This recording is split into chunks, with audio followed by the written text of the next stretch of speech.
Henry Kissinger a dit cette parole: la pandémie de coronavirus modifiera à jamais l'ordre mondial, c'est-à-dire le gouvernement mondial. Le monde d'après, dit cet homme, ne sera plus jamais comme avant. Le monde après l'épidémie de coronavirus, dit-il, ne sera plus jamais comme avant. La pandémie va modifier à jamais l'ordre mondial. Paris Match, c'est un journal qui est connu en France. Si la menace du virus est, espérons-le, temporaire, les bouleversements politiques et économiques qu'elle a déclenchés pourraient s'étaler sur plusieurs générations. Aucun pays seul ne pourra s'en sortir, même pas les Américains. Il faut une vision commune et un programme de collaboration internationale. Donc tous ces gens sont d'accord pour dire, à travers les médias et les journaux, que ce que nous vivons est une crise jamais vue, qui va avoir des conséquences jamais vues et qui va bouleverser le monde dans un avenir proche, quelques semaines, quelques mois, disent-ils. C'est très intéressant. Je vous ai parlé tout à l'heure des chiffres. 270 000 morts du coronavirus aujourd'hui, plus de 4 millions de personnes infectées. J'ai marqué, mais que veulent dire ces chiffres? Quand on écoute ça, 270 000, on panique, on a peur, on tremble. Au niveau mondial, on est presque 8 milliards d'êtres humains. Plus de 4 millions d'infectés, mais qu'est-ce que ça veut dire? Est-ce que ces chiffres justifient les mesures qui ont été adoptées, qui paralysent des pays, qui confinent des milliards de personnes chez eux? Plus de la moitié de la Terre est confinée. Qui paralyse des économies, qui va faire couler des systèmes banquiers avec des conséquences terribles. Les conséquences économiques demain seront pires que les conséquences sanitaires de la maladie elle-même. Il y a des gens qui vont perdre leur travail, qui vont perdre leur situation, qui ont des crédits à payer, qui n'arriveront pas à s'en sortir. Il y aura des suicides, une grande panique, une terreur mondiale. On nous en parle constamment. Alors j'ai voulu en savoir plus. Je me suis mis un petit peu à rechercher et j'ai voulu savoir quel était l'âge des personnes qui étaient mortes. Sur les 270 000 victimes, quel était l'âge moyen? Quel était l'âge de ces personnes, Zinda, qui sont parties malheureusement? L'âge moyen des personnes mortes de ce virus est 86 ans. Écoutez-moi bien, frères et sœurs, 86 ans. J'ai regardé en France, il y a eu environ, un petit peu plus, mais environ 25 000 morts du coronavirus. 75% étaient âgés de plus de 75 ans, soit 3 sur 4. Ce qui vous fait qu'il reste environ 6 000 personnes, environ, de moins de 75 ans, qui sont morts de cette maladie. Sur ce chiffre, les personnes n'ayant pas de problème de santé, écoutez bien, graves, tels que le diabète, insuffisance cardiaque, problème d'obésité, problème que l'on peut avoir, être malade. Eh bien, dans ces 25 000 morts en France, parmi ceux qui sont morts et qui étaient en bonne santé, âgés de moins de 65 ans, eh bien, les chiffres officiels sont ceux-ci, je les ai retrouvés, 2,5% des 25 000 morts. Ça fait à peine 625 personnes. Écoutez où je vais en venir. Sur les personnes en bonne santé de moins de 65 ans, en France, il y en a un peu plus de 600 seulement qui sont morts. Excusez-moi, c'est grave, bien sûr que c'est grave, 600 personnes qui meurent. Une personne qui meurt, c'est grave. Mais 625 personnes qui meurent par rapport aux chiffres de morts normaux en France, excusez-moi de dire ça, mais c'est rien. En temps normal, il y a en France, j'ai regardé, année 2018-2019, 1689 morts par jour. À peu près 1700 morts. Le coronavirus a frappé 625 personnes en bonne santé qui ont quitté la Terre. C'est rien, rien, rien. Ça fait à peine un tiers de ce qu'il y a comme mort en une journée en France. En 2018, il y a eu 609 648 morts en France. Presque 1700 par jour. C'est rien, les chiffres là. J'ai regardé la grippe saisonnière. Chaque année, elle contamine avec gravement 5 millions de personnes. Il y en a plus que 5 millions, mais en état grave, 5 millions frappés par la grippe. Au coronavirus, aujourd'hui, on a frappé 4 millions, officiellement. Là, 5 millions, la grippe normale. avec pour conséquence entre 300 et 650 000 morts. La grippe saisonnière, dont on ne parle quasiment pas, fait plus du double de morts que ce coronavirus. Le paludisme, maladie principalement exotique qu'on retrouve dans certains pays, tue 700 000 personnes par an. On en est loin, on n'est même pas à 270 000 morts. Et pourtant on ne parle pas du paludisme. La grippe, on n'en parle quasiment pas. Si on nous montrait tous les jours à la télévision les gens morts de la grippe, et qu'on nous donnerait les chiffres en permanence, quelle psychose ça produirait. Mais la grippe ne nous a jamais paralysés. Elle n'a pas empêché les gens de travailler, de vivre normalement. Alors j'ai marqué cette réflexion, moi. Alors pourquoi toutes ces décisions politiques, économiques, aux conséquences qui sont et qui seront désastreuses? Pourquoi une telle politique? Pourquoi bloquer tout un pays? Pourquoi bloquer la population si concrètement, cette épidémie, elle n'a frappé qu'un petit nombre de personnes? Il y a des pays comme la Finlande qui n'ont pas voulu faire de confinement. Ils ont refusé. Ils ont confiné les personnes à risque, ils ont confiné les personnes âgées, ils leur ont demandé de se protéger. Ils n'ont pas plus de morts qu'ailleurs. Et puis, ils sont sortis très bien, et économiquement, il n'y a quasiment pas de conséquences pour eux. Certains diront, oui, mais aux États-Unis, qu'est-ce qu'ils prennent? 70 000 morts, tu te rends pas compte? Trump a refusé le confinement dans plusieurs endroits. J'aimerais vous rappeler que 70 000 morts pour les États-Unis, c'est pas grand-chose. Aux États-Unis, il y a 350 millions d'individus. 350 millions. Ça représente environ l'Europe. L'Angleterre a dépassé les 30 000 morts. Ce qui n'est pas énorme, mais 30 000 morts. L'Italie, environ 30 000 morts. Mais l'Italie, il y a 50 millions de personnes. Ils sont 7 fois moins nombreux que les Américains. Ils ont fait le confinement. Et un pays qui est déjà fragile, qui va sombrer dans une grande crise économique, les Italiens, ils sont 50 millions, il y a eu 30 000 morts. En Amérique, là-bas, il n'y a presque pas de confinement, il y en a 70 000 morts. Mais ils sont 7 fois plus nombreux. Pour avoir le même chiffre, il faudrait 210 000 morts en Amérique pour avoir le même chiffre qu'en Italie. Et eux, ils n'ont pas de confinement. Pourquoi je vous dis tout ça? Je vous dis tout ça pour que vous compreniez que cette crise de coronavirus, eh bien, je le crois, c'est ma conviction, ne justifie pas tout ce qui arrive aujourd'hui, toutes les lois, toutes les décisions qui sont prises. Parce qu'il va y avoir des conséquences, frères et sœurs, qui vont arriver dans un avenir très proche. Ouvrez vos oreilles, vous verrez. On nous parle de vaccination en masse et obligatoire. Certains même nous disant que ces vaccins contiendraient des nanopuces électroniques pour tenter de nous surveiller et de nous contrôler. Est-ce que c'est vrai? Je ne sais pas, mais on nous en parle. Par contre, ce que je sais, ça c'est sûr, le coronavirus, cette épidémie, pandémie, on utilise les mots forts maintenant, le monde est touché. Augmentation, voilà ce que ça va faire. Augmentation des contrôles. Augmentation de la surveillance. Caméras, drones. En France, une brigade va être créée. Brigade spéciale sanitaire. En France. Les autorités, j'ai regardé dans un journal, le Dauphiné, du 3 mai 2020, appellent cette brigade les brigades d'anges gardiens. Ça va être des anges gardiens. Pour nous surveiller, mais pour notre bien, attention, pour nous protéger. Si quelqu'un est malade ou contaminé, ils le surveilleront lui et toute sa famille. Ils les mettront en quarantaine et puis on remplira des registres pour signaler ces gens-là comme des gens dangereux pouvant contaminer les autres. Une application en France. On en écoute parler. On veut mettre en place une application pour contrôler et pour surveiller les malades. On appelle ça le Stop Covid, tracking. Alors on dit ne vous inquiétez pas, elle est là pour votre sécurité et elle sera provisoire. Une application sur le téléphone portable qui permettra que chacun soit suivi dans ses déplacements, qu'on sache qui est malade. Aux USA, en Amérique, avec Bill Gates, responsable de Microsoft, milliardaire, on parle de puces électroniques que la population devrait recevoir pour savoir qui est malade ou pas, mais juste pour le bien des gens. Lisez le journal CNews du 19 avril 2020 à 17h09.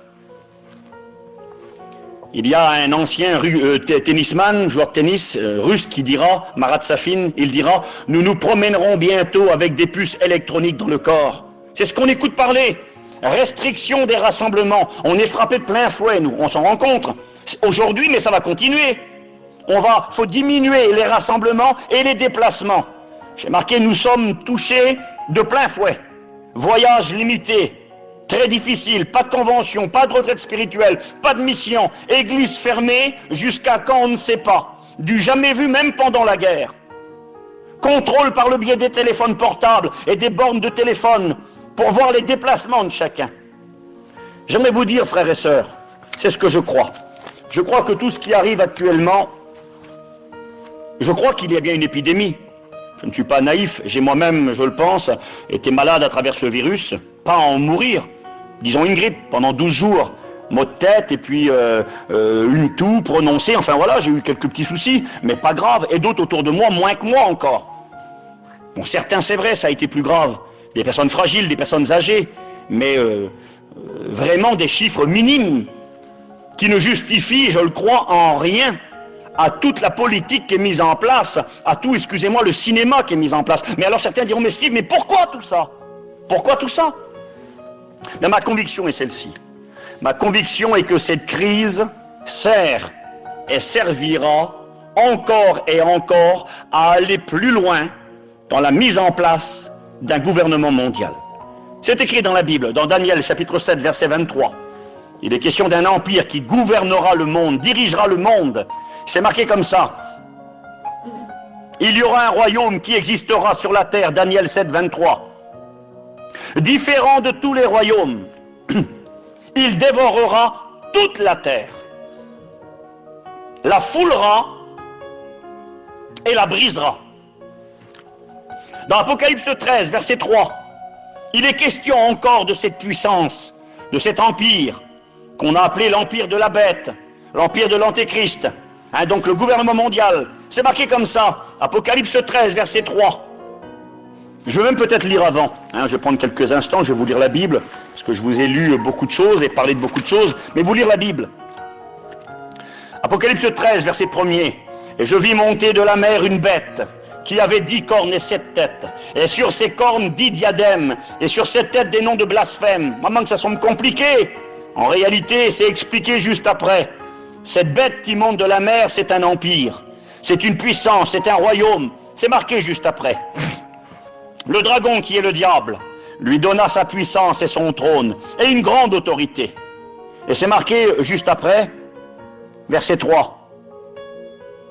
Et je vis l'une de ses têtes comme blessée à mort, mais sa blessure mortelle fut guérie. Écoutez bien. Et toute la terre était dans l'admiration derrière la bête. Et ils adorèrent le dragon, le diable, parce qu'il avait donné l'autorité à la bête. Et ils adorèrent la bête en disant, qui est semblable à elle? Et c'est marqué encore plus loin, verset 8, versets 7 et 8. Il lui fut donné autorité sur toute tribu, sur tout peuple, toute langue, toute nation. Et tous les habitants de la terre l'adoreront, ceux dont le nom n'a pas été écrit dès la fondation du monde dans le livre de vie de l'agneau qui a été immolé. Il est question d'un empire mondial qui va gouverner, diriger le monde, qui va contrôler et surveiller. C'est marqué juste après, vous connaissez. Il est écrit que ce système mondial, où il y aura un dirigeant accompagné d'un ministre de la propagande, un homme qui fera la publicité de cet homme. On l'a appelé le faux prophète dans la Bible. Il est marqué qu'il fera une image animée, une image qui bouge. Aujourd'hui, à travers Internet, à travers la télévision, à travers les hologrammes, une image qui bouge, afin que tous les hommes de la terre se prosternent et adorent cette image. Et elle fera que tous, petits et grands, reçoivent une marque sur leur front ou leur main droite, sans laquelle ils ne pourront ni acheter ni vendre. Un contrôle total de la population, un contrôle économique, une surveillance accrue. Il dévorera la terre, il la brisera, il la foulera, il la mettra sous ses pieds. J'ai marqué du jamais vu. Est-ce que c'est possible aujourd'hui?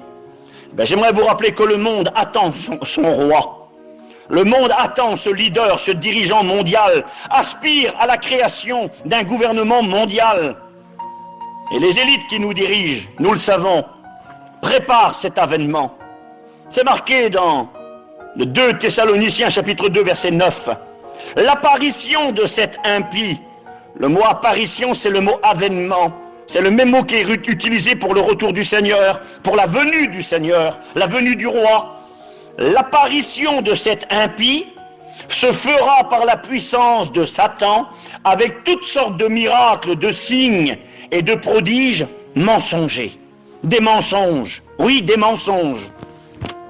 Je crois que les informations et ceux qui nous dirigent, eh bien, sont en train de nous désinformer, sont en train de manipuler l'information pour mieux nous contrôler, nous faire croire des choses, créer une psychose générale. Vous allez en ville, vous ne mettez pas un masque, les gens vous regardent avec des gros yeux. Et puis demain, ça sera obligatoire, se soumettre au système pour notre bien. La brigade des anges gardiens, une brigade sanitaire pour contrôler et surveiller tous les faits et gestes de chacun. Vous savez, il y a déjà bien longtemps, bien avant cette épidémie, vous n'avez pas attendu après moi, vous non plus, j'en suis convaincu, mais moi pareil, il y a bien longtemps que je sais que ces choses vont arriver. Je ne savais pas qu'il y aurait l'épidémie du coronavirus, mais je savais que tout ce qui prend place au niveau mondial, que ce soit les attentats, que ce soit les épidémies, que ce soit les crises économiques de 2008 et tout ce que vous voulez, 2007 aux États-Unis, tout ça, eh bien, est en train d'amener le monde dans cette configuration dont a parlé la Bible. Un gouvernement mondial qui va prendre place, et je n'entrerai pas dans les détails ce soir parce que je n'ai pas le temps, mais qui va prendre place après l'enlèvement de l'Église. Après l'enlèvement de l'Église. Et s'il fallait vous donner des preuves bibliques, je pourrais le faire.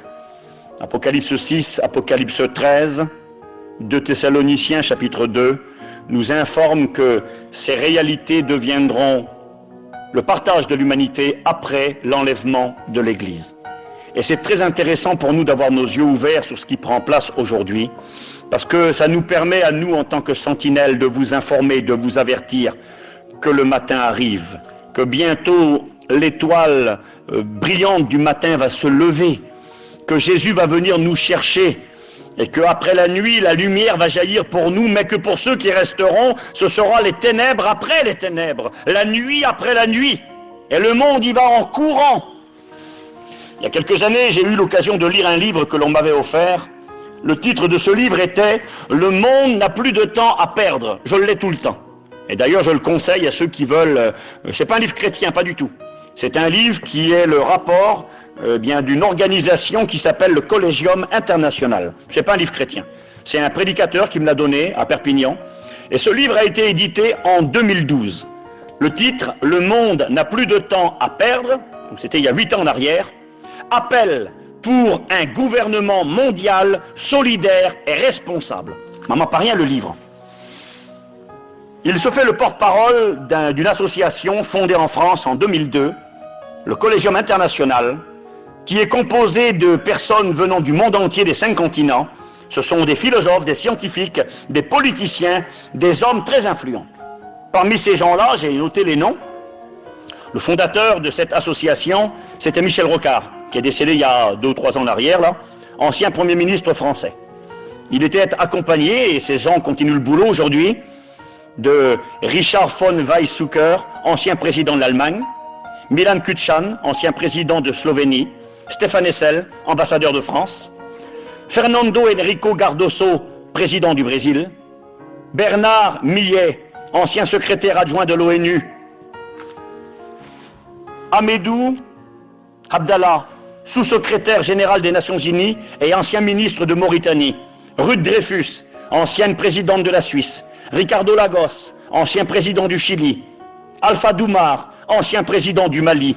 J'ai marqué, c'est du sérieux, c'est pas des rigolos, des gens importants, des gens influents, des gens ayant dirigé des pays se sont réunis, rapprochés et écoutez, ils ont adressé une lettre à l'ONU. Écoutez ce qu'ils ont dit à l'ONU. Je vous ai résumé le livre, de la page 15 à la page 24. Je vous ai résumé 9 pages en quelques petits mots là. Regardez ce qu'ils font. Ils envoient une lettre à l'ONU et ils disent « Nous devons faire face à une conjonction de crise d'envergure mondiale qui est sans précédent dans l'histoire. Épuisement des ressources naturelles, dérèglement du système financier mondial, famine, pénurie, écoutez bien, pandémie. Il parle de ça, là, il y a des années en arrière.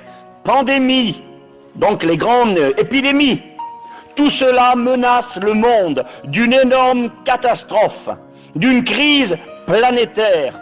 Il est temps d'agir, disent-ils, pour instaurer un gouvernement mondial digne de ce nom. Il importe de transformer le droit international pour mettre en place une justice à vocation universelle, un tribunal mondial. Ces gens-là sont en train de parler et de dire « Nous vivons une époque, disent-ils, où l'existence d'innombrables est une démoralisation générale. Nous devons agir maintenant. Il n'y aura pas de seconde chance. C'est l'urgence du maintenant. On n'a plus une seule journée à perdre. Nous devons déléguer à des organisations mondiales nos parts de souveraineté. C'est-à-dire, on doit accepter de mettre en place un gouvernement mondial. Michel Rocard a dit, l'humanité est en danger. Sa survie à l'échelle de plusieurs générations est menacée par des problèmes de différents ordres, écologie, violence, eau potable, alimentation. Pour toutes ces raisons, nous acceptons qu'une autorité nous dirige. Ces gens-là sont en train, et depuis des années maintenant, le livre a 8 ans, en train de travailler et dire que la seule issue, et déjà ils parlaient des pandémies, c'est un gouvernement mondial. Je ne vous lis pas tout ce qu'ils ont dit. Vous lirez le livre si vous voulez chez vous. Nicolas Sarkozy, déjà, le 16 janvier 2009, il y a 11 ans, face à tous les ambassadeurs, a dit « On ira ensemble vers le nouvel ordre mondial, vers un gouvernement mondial. » Et personne, disait-il, je dis bien personne, ne pourra s'y opposer. David Rockefeller, l'un des hommes les plus riches du monde, qui était responsable de grandes entreprises de pétrole, eh bien, a dit cette parole. « Nous arrivons à l'émergence d'une transformation mondiale. Tout ce dont nous avons besoin, disait-il, c'est d'une crise majeure, une grande crise. Et le peuple acceptera le gouvernement mondial. » Un homme qui s'appelait Robert Muller, qui était secrétaire de l'OTAN, a dit cette parole. Ancien assistant au secrétaire général de l'ONU, a dit « Dès que possible, nous devons arriver à élaborer un gouvernement mondial et une religion mondiale dirigée par un leader mondial. » Je vais quand même vous rappeler que là, au mois de mai, là, qui est passé là maintenant, là, c'était le 14 ou 15 mai, normalement le pape devait se réunir avec les dirigeants du monde pour travailler à un respect, à revoir l'éducation de tous les enfants, respect de toutes les religions. On est tous frères, on ira tous au ciel. La Bible appelle ça la grande prostituée, je m'excuse, Apocalypse 17, où toutes les religions du monde se retrouvent ensemble et tout le monde va au ciel. Jésus a dit, je suis le chemin, la vérité et la vie. Et personne n'ira au ciel, personne n'ira au Père, si ce n'est par moi. Jésus est le seul chemin. Il est la vérité, il est la vie, et on ne peut pas être sauvé sans lui. Et là, aujourd'hui, le pape est prêt à concrétiser un pacte. Ça devait se faire au mois de mai. À cause du virus, c'est reporté au mois d'octobre, fin d'année. Mais le monde se prépare. Et Jacques Attali, alors je vais finir dans pas longtemps maintenant. Jacques Attali, un homme très influent, conseiller spécial de François Mitterrand de 81 à 91, fondateur de la Banque européenne, donc pas un rigolo le monsieur, premier président de la Banque européenne, consultant de Sarkozy, François Hollande également. C'est lui qui présentera Macron à Hollande et lui conseillera de l'intégrer à son équipe à l'Élysée en 2009. Il soutiendra Macron lors des présidentielles françaises. Un homme très important. Cet homme a dit ceci. Il a dit un gouvernement mondial est la seule entité apte à relever les défis titanesques que lance le XXIe siècle. Crise financière, bouleversement climatique, menaces nucléaires, guerre, famine, épidémie. Nous devons instaurer ce gouvernement mondial rapidement, avec une police et un tribunal mondial. Mettre en place un gouvernement mondial, ce n'est pas tellement compliqué, dira-t-il. Il faut 24 heures pour mettre cela en place. Il suffit de fusionner le G20, les 20 nations plus puissantes du monde, le Conseil de sécurité et le Comité de Fonds monétaire international, la Banque mondiale. L'OTAN sera notre armée. Jérusalem sera le dernier problème résolu. Et l'une des solutions, dit Jacques Attali, serait de conserver à Jérusalem un statut international et en faire la capitale de la planète unifiée autour d'un gouvernement mondial. Jacques Attali a dit, si un gouvernement mondial n'est pas mis en place, il y aura chaque jour des grandes catastrophes, car il faut une réglementation mondiale identique pour tous. Et il dit, ce n'est pas un rêve, il faudra certainement une grande guerre pour que cela arrive. Et le journaliste lui a dit, mais vous prophétisez des guerres? Il a dit oui. Il a dit, le gouvernement mondial est inévitable. La question est que si nous attendons de trop, et de savoir s'il arrivera avant ou après une catastrophe. Ça, c'est les dires du monsieur. Il y a déjà 2 ou 3 ans en arrière. Le monsieur annonce qu'il n'y a pas d'autre alternative. Le monde se prépare, et moi je crois que ce qui arrive aujourd'hui est en train de faire avancer et va faire avancer à pas de géant le monde dans cette direction. Je ne sais pas le jour et l'heure dans lequel le Christ reviendra pour nous chercher. Personne ne le sait. Mais je crois que le monde est mûr aujourd'hui et que la situation mondiale correspond exactement à celle dont parle la Bible pour l'émergence, la mise en place d'un gouvernement mondial. Les journaux en parlent. Les hommes politiques aujourd'hui en parlent. Et cette crise qui va continuer en crise économique, c'est inévitable. Crise qui, comme je vous l'ai montré, ou essayé de vous le montrer, n'est à mon sens pas justifiée. On n'avait pas besoin de confiner toute la population, on n'avait pas besoin de bloquer tout le monde, au risque de faire couler l'économie mondiale. Et c'est vers là que nous allons. Parce qu'à travers le chaos, à travers les situations très compliquées que sont la vie d'aujourd'hui et de demain, le monde acceptera l'inacceptable. Accepteront d'être suivis, d'être surveillés, d'être contrôlés, et en plus remercieront les gens. C'est pas demain que vous allez voir dans les rues les gilets jaunes, c'est pas demain qu'on va voir les manifestations comme c'était le cas il y a 2 mois en arrière. Les gens qui manifestaient il y a 2 mois en arrière pour avoir la retraite à un âge plus tôt et conserver leurs droits, eh bien demain ils vont pleurer pour aller travailler, parce que les entreprises, il y en a plein qui vont couler. La SNCF a annoncé une perte de plus de 1 milliard, 1,4 milliard, c'est énorme. Il va falloir travailler, ils vont devoir peut-être même licencier du personnel. Les gens qui étaient dans les rues en train de manifester hier, demain et aujourd'hui, ils vont travailler encore plus, pour moins d'argent, pour plus longtemps, et en plus, ils remercieront les autorités pour le travail qu'ils leur donneront. Voilà le monde dans lequel nous sommes. Nous sommes dans un monde qui va tout droit dans le mur. Nous sommes dans un monde qui va et qui travaille à l'émergence, à la mise en place d'un gouvernement mondial comme jamais. Vous savez, frères et sœurs, je vais terminer maintenant. Mais ce que je vous dis là ce soir, il y a déjà des années que j'ai compris que ces choses arrivaient. Vous savez, quand on va dans un endroit, une direction, et je vais vous citer un nom, on va à Paris, et puis on prend notre voiture et on roule. Eh bien sur la route, il y a des panneaux indicateurs qui nous montrent direction Paris. Et puis plus on avance, eh bien on voit les panneaux, on est sur la bonne direction, direction Paris. Mais plus on avance, plus les kilomètres diminuent sur les panneaux indicateurs. Paris 500 km, on roule. Paris 400, Paris 500, 300, Paris 50, et on arrive. Eh bien, j'aimerais vous dire que le monde est en train de nous montrer le panneau indicateur depuis maintenant bien des années. Gouvernement mondial, avec un dirigeant mondial, un monde qui deviendra une grande prison où toutes les libertés seront compromises de chacun. Eh bien, depuis bien longtemps, nous l'avons compris. Depuis bien longtemps, moi, j'annonce ces choses. Parce que je les vois se profiler à l'horizon. Les camps de concentration aux États-Unis de la FEMA, je parlais de cela il y a plus de 10 ans en arrière, et je disais qu'elles avaient vocation de servir en cas d'épidémie et de pandémie. Je parlais de ça il y a plus de 10 ans parce que j'avais découvert par rapport à la Bible que ces choses arriveraient. Eh bien, on continue à aller dans la même direction, et les choses s'accélèrent.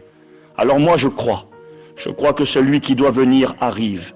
Pour le monde, leur libérateur, c'est l'antéchrist, c'est le dirigeant mondial qui vient, le représentant du diable sur la terre. Ben moi, c'est pas lui que j'attends. Moi, j'attends le roi des rois, le seigneur des seigneurs, qui va m'enlever dans le ciel. La Bible dira, vous connaissez le verset et je vais finir par ça, la Bible dira qu'il faut simplement que celui qui le retient encore ait disparu. Celui qui le retient encore est disparu. 2 Thessaloniciens chapitre 2, verset 7. Disparu signifie exactement le mot grec être ôté du milieu d'eux, être enlevé. Il faut que celui qui le retient ait été enlevé, ait été ôté du milieu d'eux, et alors paraîtra l'impie, le dirigeant mondial, l'antéchrist, que le Seigneur Jésus détruira par le souffle de sa bouche. Eh bien, le monde se prépare et se prépare et se prépare de plus en plus. En particulier les dirigeants politiques qui nous gouvernent. Le peuple, bien souvent, est naïf, ne voit rien, ne sait pas filtrer l'information, accepte tout et court tout droit dans le mur sans s'en rendre compte. Mais nous qui sommes chrétiens, éclairés par la Bible et le Saint-Esprit, nous savons à quelle heure nous sommes, nous savons dans quel monde nous vivons, et nous savons que le Christ arrive. Si les ténèbres sont de plus en plus épaisses, si malheureusement le monde dans lequel nous vivons est de moins en moins beau, eh bien nous voulons lever notre tête parce que nous savons que notre délivrance approche. Et j'aimerais vous inviter, chrétiens, chrétiennes, à demeurer fermes plus que jamais. Vous savez, il y aura un début de déconfinement qui commence la semaine qui vient, avec un tout petit peu de liberté. Eh bien, faites attention à cette liberté, de ne pas perdre ce que vous avez reçu du Seigneur. Certains vont courir après le travail. J'ai bien compris qu'on a des obligations, certains ont des crédits et ont besoin de gagner leur vie. Mais faites attention, frères et sœurs. Certains vont pas se rendre compte. Ils vont courir après les choses de la terre, essayant peut-être de ramasser. Écoutez, il n'est plus temps de ramasser. Répondons à nos obligations familiales, mais aujourd'hui, il est temps plus que jamais de construire pour le ciel. Attache-toi à Jésus. Comme le disait la prophétie du départ, Ésaïe 21, si vous voulez interroger, interrogez. Mais surtout, le plus important, pour toi qui n'es pas chrétien, convertis-toi. Convertissez-vous. Deuxième conseil, revenez. Revenez, c'est le rétrograde. Il est peut-être temps de revenir vraiment au Seigneur. Et puis si je pourrais rajouter, puis toi chrétien, demeure ferme. Demeure ferme. Ces choses d'aujourd'hui, je vous ai parlé avec mon cœur, sont des temps très très graves, très particuliers, mais des temps où pour nous qui sommes enfants de Dieu, nous devons prendre courage, parce que bientôt, nous ne sommes pas destinés à la colère, mais à l'acquisition du salut qui est en Jésus. Eh bien bientôt, il va nous délivrer de ce temps de colère, de ce temps de jugement, de ce temps de calamité qui bientôt va venir sur ce monde. J'aimerais prier pour vous. Seigneur, j'aimerais te dire merci ce soir. Merci pour ce partage. Tu vois, Seigneur, librement avec mon cœur, j'ai parlé à mes frères et sœurs, pas pour faire l'enseignant, pas pour essayer de montrer que je connais 3 versets de la Bible, mais vraiment parce que je crois que nous devons être conscients. Je voudrais être cette sentinelle qui avertit, être conscient du monde dans lequel nous évoluons, être conscient de la réalité des choses, de ces informations mensongères qui voudraient nous tromper. Nous avons la vision des temps. Nous voulons être comme les fils d'Isaacar, qui avaient la vision et le discernement des temps, et nous comprenons quel temps nous sommes. Le monde court vers sa perte, court vers la folie. Le monde de demain sera une grande prison, dans laquelle il sera quasi impossible d'échapper, si ce n'est par la mort, à toutes ces choses vilaines qui vont arriver. Mais je te rends grâce pour celui et celle qui auront fait la paix avec toi. Eh bien, tu les enlèveras dans ton ciel de gloire avant la mise en place définitive de toutes ces choses. Seigneur, merci pour ta parole, merci pour ton Esprit Saint, et qu'à toi revienne toute la gloire dans le nom de Jésus. Voilà, que Dieu vous bénisse. Merci à Guitou, aux frères, aux sœurs, que Dieu vous bénisse et que Dieu vous garde.